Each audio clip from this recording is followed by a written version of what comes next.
You've probably seen a 1952 penny before, maybe you've even spent one without thinking twice.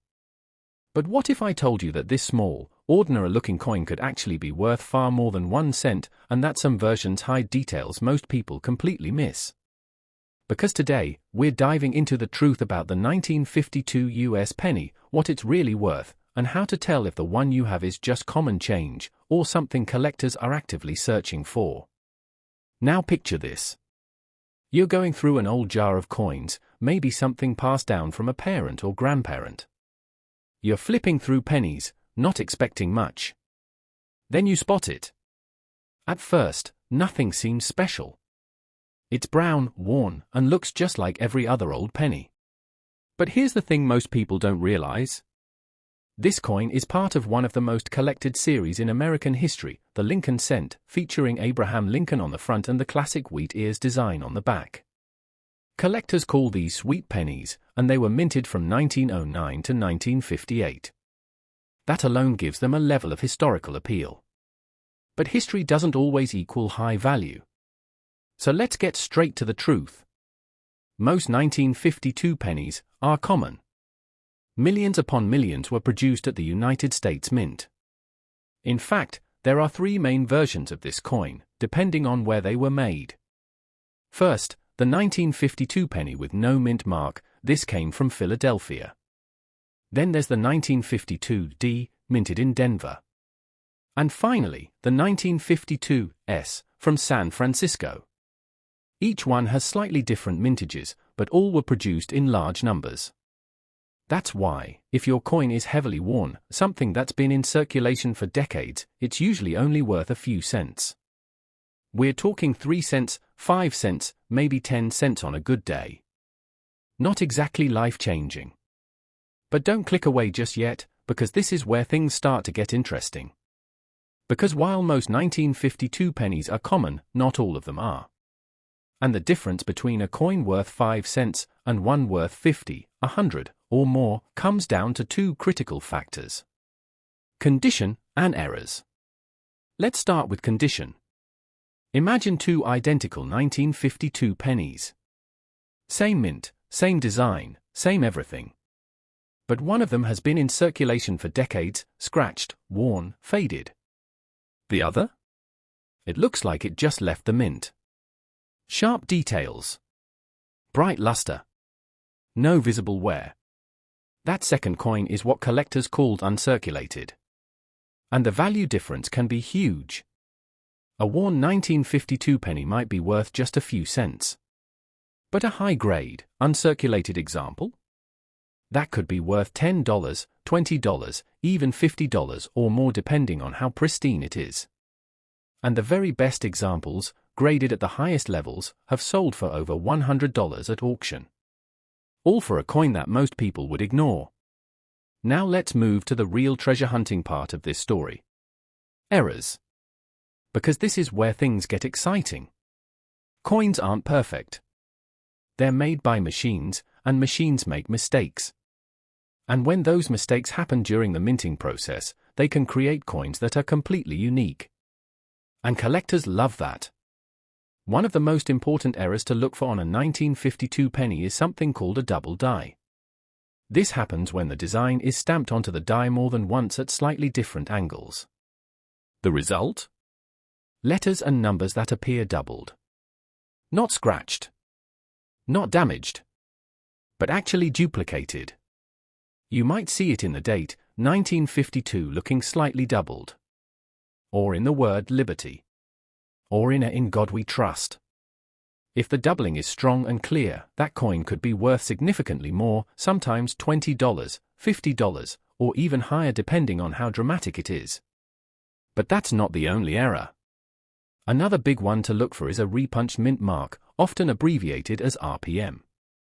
This is especially common on 1952D pennies. Back then, mint marks were punched into the die by hand. And sometimes, they didn't get it right the first time. So they punched it again. And again. And those multiple impressions can create a mint mark that looks doubled, shifted, or slightly overlapping. To the average person, it might look like a blurry D. But to a collector? That's a variety. And depending on how strong and visible it is, it could add serious value to the coin. There are also die cracks, thin, raised lines that form when the die begins to crack from repeated use. These can run across the coin in unusual patterns and sometimes make a piece more collectible. And then there are off-center strikes. These are exactly what they sound like. The design isn't perfectly centered on the coin. Part of it might be missing, while another part is stretched toward the edge. If the date is still visible and the error is dramatic, these can be very desirable. Now imagine this. You're sitting at your table, a handful of pennies in front of you. You pick up a 1952 UD. You almost toss it aside, but something catches your eye. The mint mark looks strange. You grab your phone, turn on the flashlight, and tilt the coin. And there it is. A second impression. A slight shift. That tiny detail transforms your coin from something ordinary into something worth investigating. That's the moment collectors live for. Because coins like this are still out there. They haven't all been found. They're not all locked away in collections. Some are still sitting in jars, drawers, and old piggy banks, waiting for someone to notice. And that's what makes coin collecting so powerful. It's not just about expensive coins or rare metals. It's about paying attention. It's about spotting the details that everyone else misses. Now here's something important to keep in mind. Not every unusual-looking coin is valuable. Sometimes what looks like an error is actually just damage, scratches, dents, or wear from circulation. These don't add value. So always ask yourself, does this look like part of the metal, or something that happened after? Real mint errors are part of the coin itself. They're raised, consistent, and often repeatable across multiple coins from the same die. Damage is random. And knowing the difference is key. So here's what you should do next. If you have a 1952 penny, take a closer look. Check the mint mark. Examine the date. Look at the lettering. Use good lighting. Tilt the coin. Let the details reveal themselves. Because while most of these coins are common, the right one, with the right condition or the right error, can absolutely be worth holding onto. And maybe even selling. Because at the end of the day, that's what makes this hobby so exciting. The idea that something small, something overlooked, something as simple as a penny could hold more value than anyone realizes. So don't ignore that 1952 coin. Take a second look. Because the difference between 1 cent and something truly collectible might be right there in your hand. If I told you that a single penny from 1953, something most people would toss into a jar without a second thought, could secretly be worth tens of thousands, or even push into six figures under the right circumstances, would you believe me? Because today, we're diving into one of the most overlooked coins in American history, the 1953 Lincoln Wheat Penny, and by the end of this video, you might be looking at every single penny in your pocket a little differently. Now here's the twist, most 1953 pennies are only worth a few cents.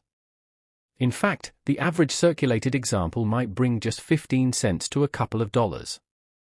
But hidden among those millions of ordinary coins are a handful of extraordinary pieces, coins with errors, rare conditions, and unusual characteristics that collectors will pay serious money for.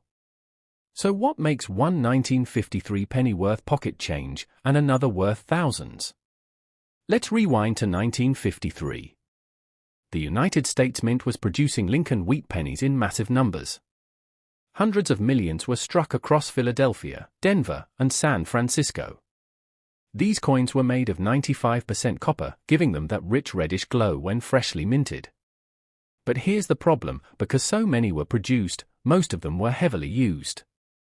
They got scratched, worn down, and lost their original luster. And that's where the story starts to get interesting. Because while common coins flooded circulation, pristine examples, coins that somehow survived decades without wear, became incredibly rare. And in coin collecting, rarity is everything. Imagine pulling a 1953 penny out of circulation, but instead of being dull brown, it's blazing red, like it just came off the mint press. No scratches. Nowhere. Perfect detail in Lincoln's hair. Crisp wheat stalks on the reverse. That's what collectors call a red mint state coin, and these can command shocking prices. Some high-grade 1953 pennies have sold for thousands, and in extreme top grades, especially MS67 or higher, values can climb dramatically due to how few exist in that condition. But condition alone isn't what creates legends. The real money, the kind of money that turns a penny into a headline, comes from errors. And this is where things get serious. Let's talk about one of the most important types of errors in coin collecting, the double die. A double die happens during the manufacturing of the coin's die, the stamp used to strike coins. If the design is impressed slightly off alignment more than once, it creates a noticeable doubling in the lettering or numbers. And when that flawed die is used, every coin it strikes carries that error. You might see doubling in the words Liberty or In God We Trust, or even in the date itself. And if the doubling is strong and clearly visible, not the weak, flat kind known as machine doubling, it can dramatically increase value. We've seen similar double die pennies from other years, like the famous 1955 double die, sell for tens of thousands of dollars. And while 1953 doesn't have a widely famous double die on that level, strong and unusual doubling varieties can still command serious premiums depending on visibility and grade. Even smaller doubling errors have sold for hundreds or even over $1,000 in some cases. Now imagine finding one of those in your spare change. But doubling is just the beginning. Another major category collectors look for is repunched mint marks, often called RPMs. Back in 1953, mint marks were punched into the die by hand.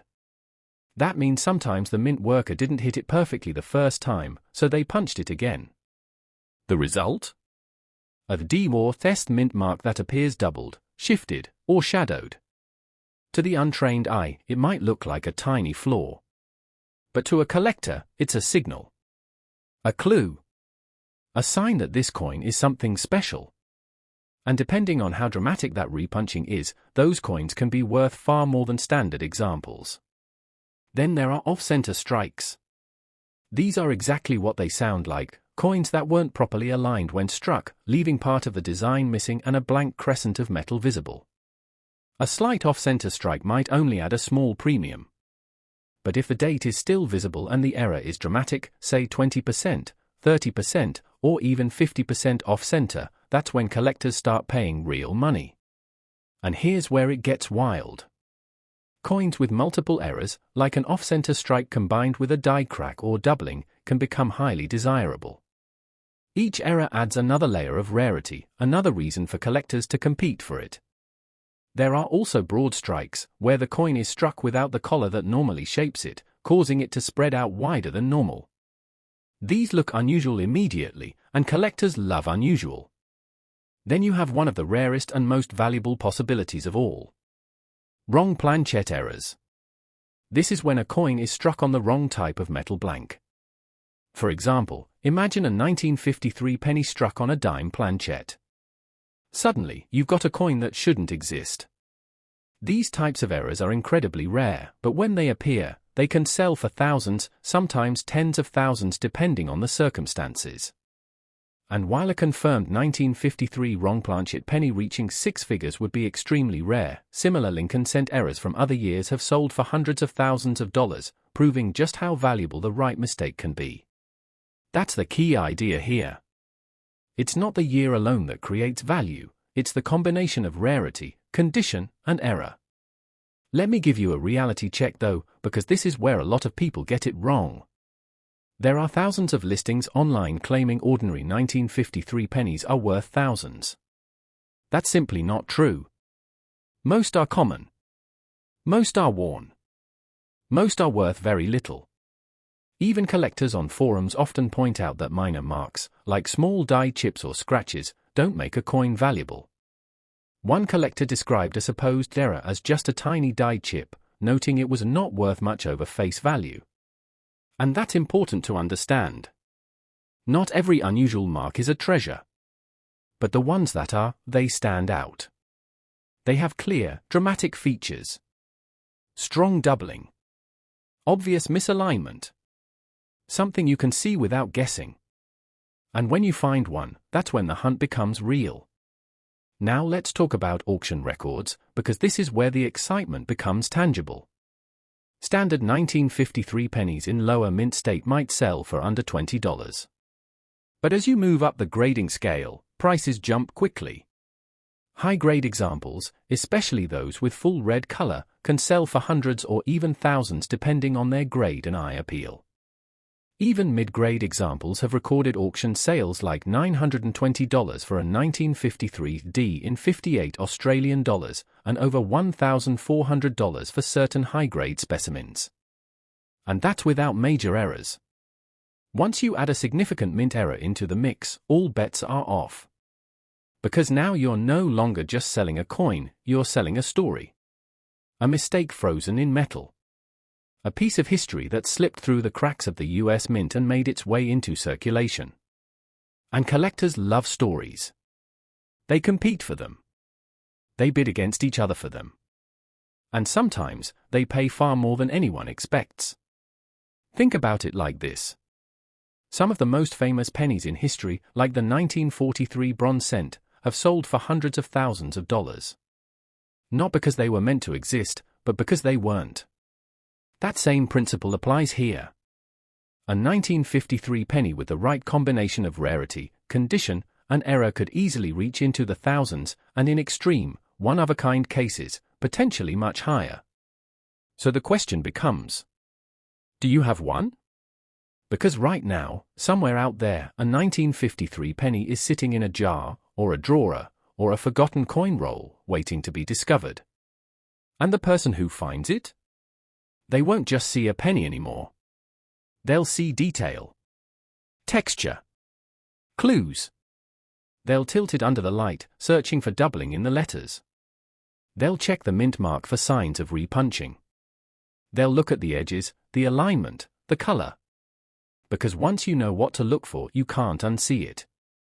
And that's what makes coin collecting so addictive.